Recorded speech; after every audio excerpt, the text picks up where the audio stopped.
We moved to Arnhem Land in 2012, and at the time we had two children.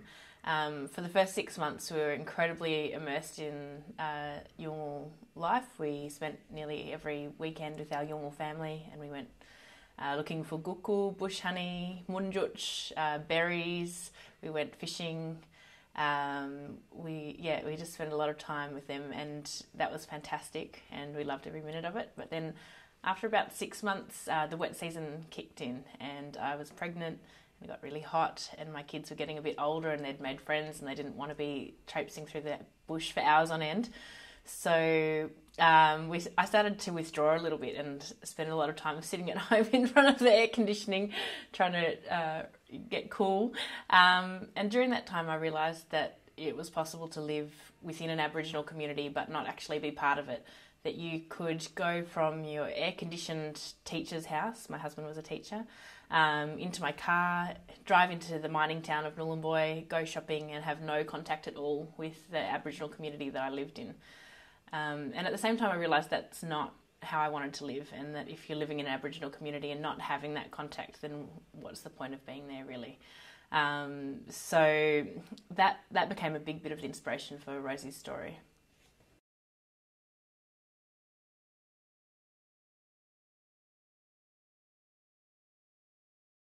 I've lived in Sydney and Canberra and Bathurst in New South Wales, and Indigenous communities are extremely different to anywhere else I've lived. The main difference, I'd say, would be the pace. It's very slow, and if you go in and you try to rush around and ask people hundreds of questions and get things done on a certain time frame, then you're just not going to learn anything at all, and people won't open up, and you just won't get anything from the experience. So the main thing that I found about being in a community was just the change of pace. It's really important to slow down, listen, just be there, which is reflected in the story as well, in that Rosie comes back into contact with the community in the most significant way through the funeral, which is when she's forced to just sit down and just be there. And if you can just be there and not ask 100 questions, then that's when people will volunteer information to you, and you'll actually learn a lot. I would love it if this book inspired a real interest in Aboriginal culture and an understanding of how rich that culture is. I think for a lot of teenagers, it just doesn't figure in your thinking. You know, when I remember being in high school, and me and my friends couldn't wait to get out and see the world, and it was all about Europe and, you know, going overseas and going and exploring other cultures, and not me or any of my friends thought, oh, I'm going to go and spend time in an Aboriginal community, you know, when I finish high school or anything like that. So I guess it was just really to make people think about this amazing, rich culture that we have in our own country, and learning more about that culture.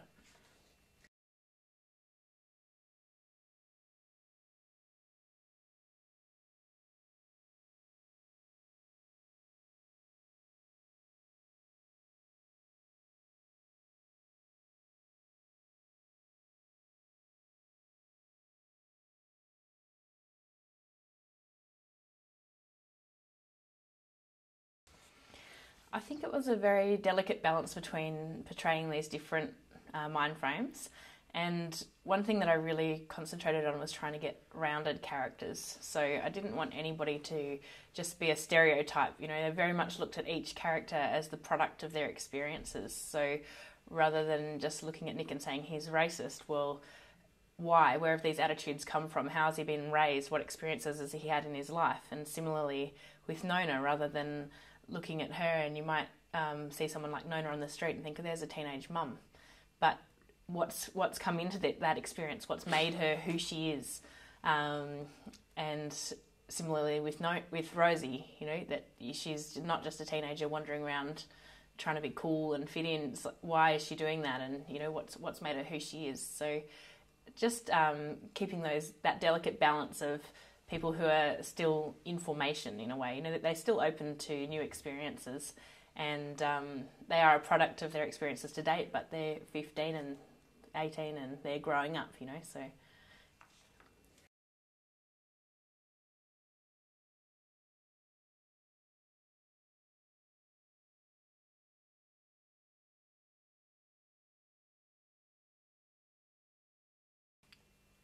some readers have said that they have felt that they haven't seen as much of Nona as they wanted to, and this was definitely intentional. One of the reasons for this is that the book is from Rosie's perspective. So while they were extremely close as children and they knew everything about each other to the age of 9, she hasn't seen her since then.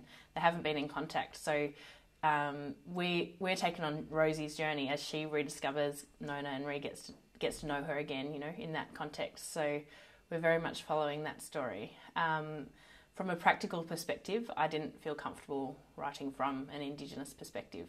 I felt that I could tell Nona's story through Rosie's eyes with the help of, I worked very closely with a Yolngu teacher, fantastic lady, Merkewo Ganamba Stubbs, who helped me a lot with portraying this character and also making sure the cultural context was correct.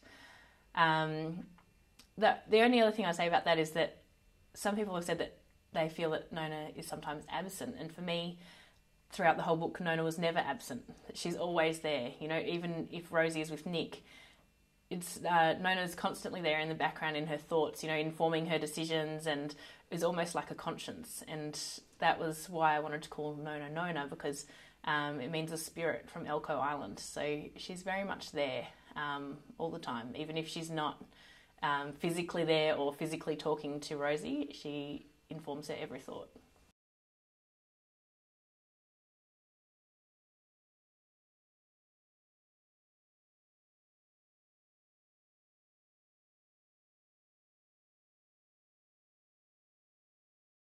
The anti-intervention was announced in 2007, and the government framed it as a response to the Little Children Are Sacred report, which had claims of child sex abuse in Indigenous communities.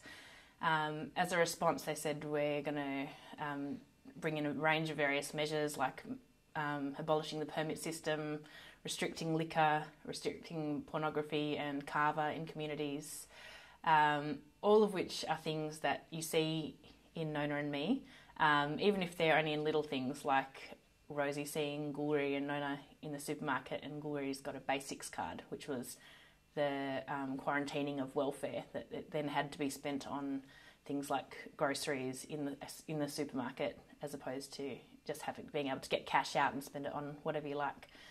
I was really interested in the communities, what that looked like on the ground, really looking at big political decisions. And I think in Australia we can get a bit apathetic and we can think, oh, those decisions don't really make that much difference, they don't really affect me.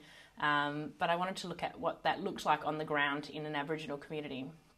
And one of the reasons for my interest in that was because when the intervention was announced in 2007, I was actually in the Aboriginal community of Papunya. And we got up one morning and the local Aboriginal people were cleaning up their yards and trying to clean up their houses. And we said, what's going on? And they said, oh, the army's coming to take our kids. And they'd seen it on a current affair the night before. And that's how they learned about the intervention, a policy which affected them so deeply, and was really aimed at only them. And nobody had come and consulted them. Nobody had talked to them about it or told them what was going to happen. And it was just so misinformed, to think that that's what's going to happen, that the tanks are going to roll in and they're going to take their kids. And it was just horrific to see that.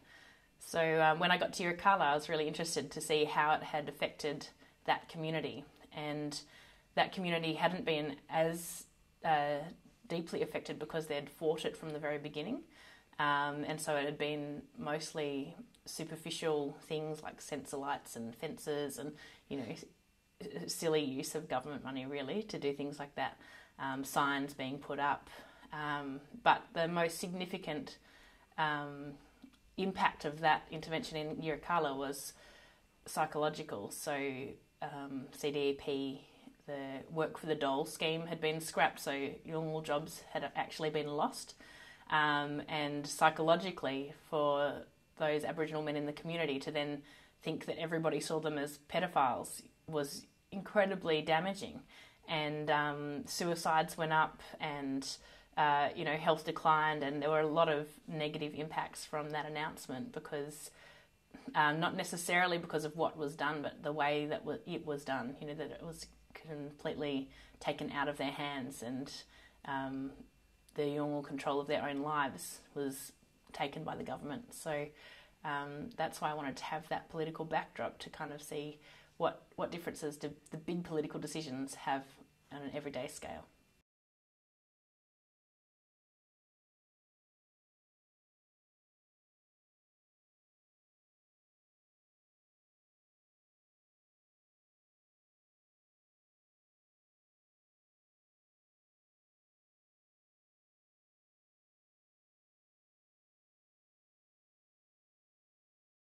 At the time of the apology, I was actually living in Sydney, and I remember watching it on the TV at home and seeing glimpses of footage of people watching it in other places like Pitt Street Mall and places where they'd put it on a big screen. And I remember feeling really sad that I hadn't actually gone to one of those places because it felt like an experience that should have been shared.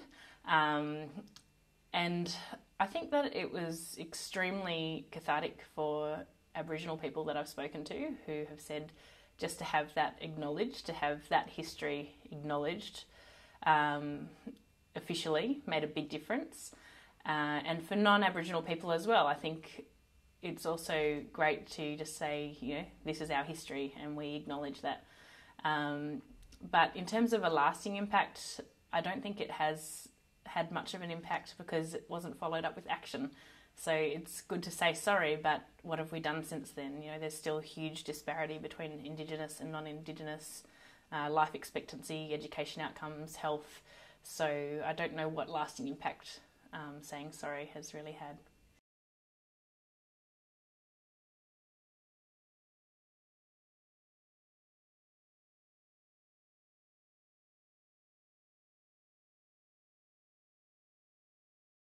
Forgiveness and hope are definitely two big themes of the story, and the intervention and the political backdrop mirror this in a way. So the intervention is, a blow to what has come before it, and in the same way that Rosie's denial of her relationship with Nona is a blow to that relationship, and the guilt that lingers on with that, and then the lead up to Kevin Rudd saying sorry, in which Rosie's journey mirrors that. She's also trying to work up the guts to say, I'm sorry for what I did, which she actually never does because she realises that, as her dad points out, it doesn't mean much to say sorry if then the intervention continues and, you know, that your actions don't back that up. So she goes about her way trying to say sorry with her actions and to repair that with Nona.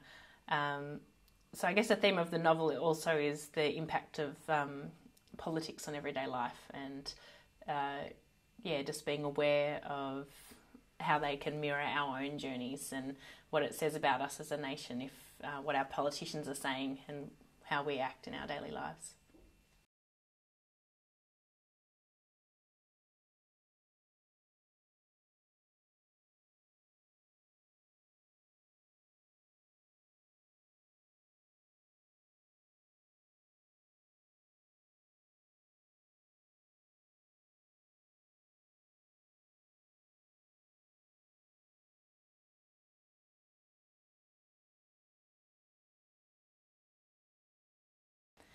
I think that you have to feel guilt in order to heal a relationship because guilt is essentially an acknowledgement that something is wrong. And if you don't realise that something's wrong, then how can you improve on that situation? Likewise with this book, I was hoping to create an awareness. So I'm not trying to give any answers to the situation, but just to get people thinking about what life is like in these communities and, what we can do from that awareness, hopefully a discussion about what we can do to improve things or what can be done, by listening to these communities and working with them to improve the situation.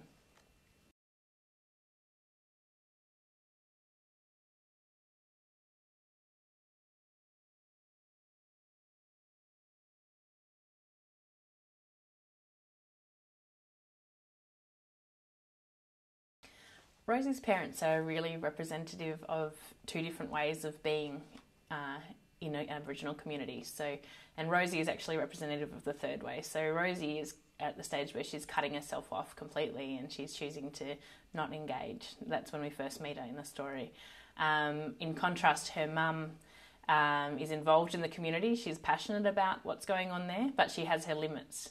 You know, she doesn't want her daughter going to the bits of the funerals when she's young that she thinks might distress her. She's given Rosie a time to be home. She's got to be home by 11.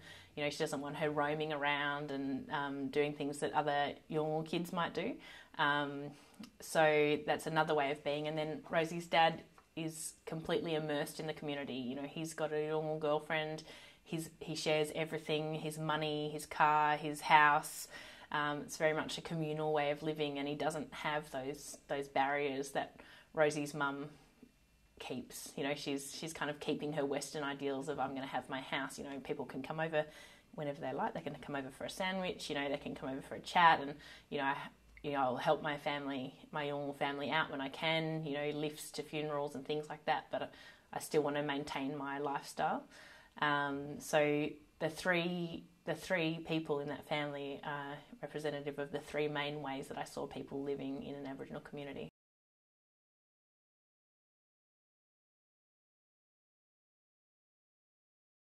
The symbol that has the most meaning for me would be the blue-winged kookaburra, which appears 3 times in the book. And I saw it as a symbol of Nona, because Aboriginal people, the Yolngu people, when they see physical events in nature, they have a bigger significance than what we might attribute to it. You know, so it actually means something. So I saw the blue-winged kookaburra as a symbol of Nona being there in Rosie's life, even when she's not present. You know, she's still there, and she's watching over her, and she's kind of a reminder of you know, listen to yourself, listen to what you really believe in. So that kookaburra swooping through the frame and just reminding Rosie of Nona is probably the important motive or symbol for me.